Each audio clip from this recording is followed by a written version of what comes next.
Thank you. 5 minutes in total. Right now, there's a nightmare in the Ukraine. That's clear. It's undisputable. Over 2,000 people have been killed in the conflict, and the conflict is currently escalating. Living standards are plummeting dramatically. GDP fell last year by 7.5%.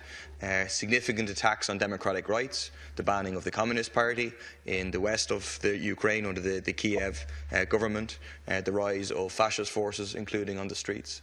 And this association agreement is part of the reason that we have that situation. It sums up the imperialistic and expansionist policy of the European Union, and it, on the one side, with Russian imperialist ambitions on the other side, are responsible for treating the people of Ukraine, regardless of ethnicity, as simply pawns in their great power game and putting them in an extremely difficult circumstance.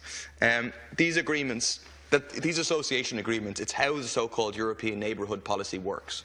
And what the European neighbourhood policy is, and it's summed up by the Commission's own document, is about establishing a ring of friendly countries around the European Union. And that's a ring of friendly countries that are not in the orbit of Russia, but are instead in the orbit of the European Union. What the entire European neighbourhood policy, both in the east and the south, is about, it's about assimilation of countries without entry into the EU. And so they sign up to all the neoliberal rules of the EU, they sign up to free trade agreements, but they don't get to actually even enter the European Union, and they accept the dominance of the dominant capitalist classes within Europe. And at the heart of those association agreements are the deep and comprehensive free trade agreements.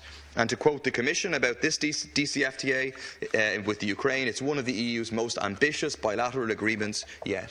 And the content of it, I mean, why is it deep and comprehensive? What does that mean? It's because it's not just about customs and tariffs. That's what it means. Just like TTIP is not primarily about customs and tariffs. It means it's about a restructuring of the economy. So changing of procurement law, giving access to European multinationals to have access to Ukrainian public services, EU rules on intellectual property, EU rules on competition law, driving a process of neoliberalism and austerity that is greatly embraced by the Ukrainian government, of the oligarchs already implementing it.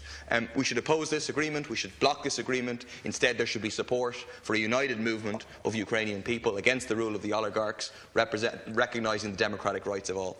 Come on with